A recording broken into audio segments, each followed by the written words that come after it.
Hello साथीहरु, नमस्ते। हजुरहरुलाई स्वागत छ मेरो YouTube च्यानलमा। आज चाहिँ मैले च्याउको तरकारी पकाउने एकदमै छिटो र मिठो तरिका लिएर आएकी छु। हजुरहरु पनि यसरी नै बनाएर ट्राई गर्नु होला। र यसको लागि मैले यहाँ लिएकी छु 300 ग्राम जति च्याउ। र अब यसलाई राम्रोसँग केलाउनु होला।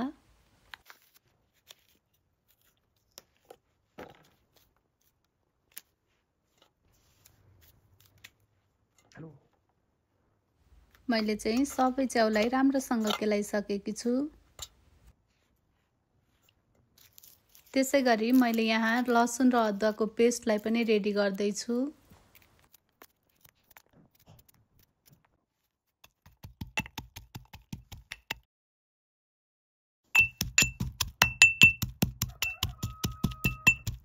र अब चाहिँ केलाएर राखेको च्याउलाई राम्रोसँग पहाल्नु पर्छ।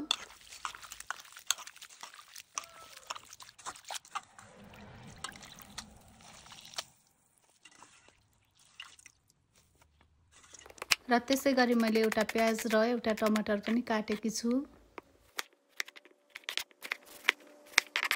र मैले यहाँ अलिकति लसुन र प्याजको पत्तालाई पनि काटेकी छु। अब चाहिँ ग्यासको फ्लेम अन गरेर कराईमा 3 चम्चा जति तेल राखेकी छु। र अब चाहिँ भिडियोमा देखाए जसरी नै तेल तातिसकेपछि राम्रोसँग च्याउलाई फ्राई गर्नु होला।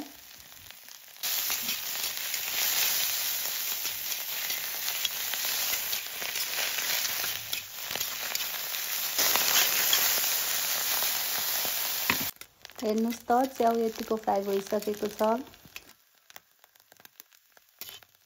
अब चाहिँ फ्राई भइसकेको च्याउलाई मैले एउटा प्लेटमा निकाल्दै छु।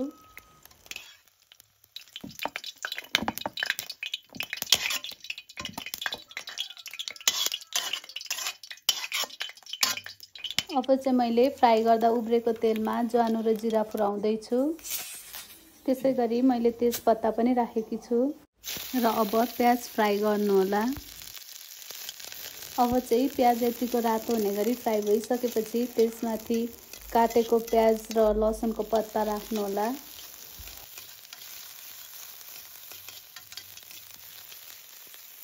त्यसैगरी लसुन र अदुवाको पेस्टलाई पनि फ्राई गरिदिनु होला।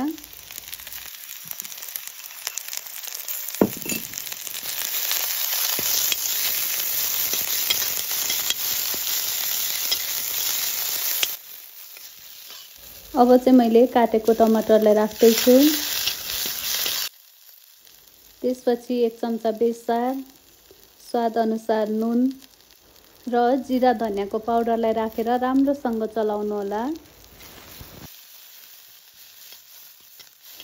र हजुरहरुलाई पिरो मन पर्छ भने खोर्सानी पनि एड गर्न सक्नुहुन्छ। र मैले थोरै पानी एड गर्दै छु। अब चाहिँ सबै मसलाहरू राम्रोसँग पाकोस् भनेर मैले 2 मिनेट जति छोपेकी छु। हेर्नुस् त सबै मसलाहरू राम्रोसँग पाकिसकेको छ।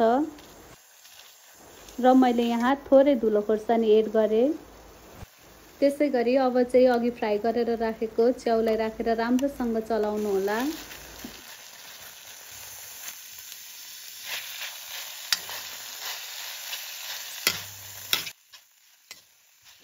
अब चाहिँ मैले थोरै गरम मसला एड गरेकी छु। त्यसैगरी सबै मसलाहरू च्याउमा मिक्स भइसकेपछि मैले 2 मिनेट जति छोपेर पकाएकी छु। हेर्नुस् त च्याउ राम्रोसँग पाकिसकेको छ।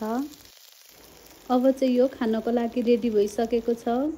हामीले यसलाई चिउरा, भुजा, खाना जेसँग पनि सर्भ गर्न सक्छौं। र मेरो भिडियो अन्तिमसम्म हेरिदिनु भएकोमा हजुरहरुलाई धेरै धेरै धन्यवाद। र मेरो च्यानलमा हजुरहरु नयाँ हुनुहुन्छ भने च्यानल सब्स्क्राइब गर्न र भिडियोमा लाइक कमेन्ट गर्न नभुल्नु होला। धन्यवाद।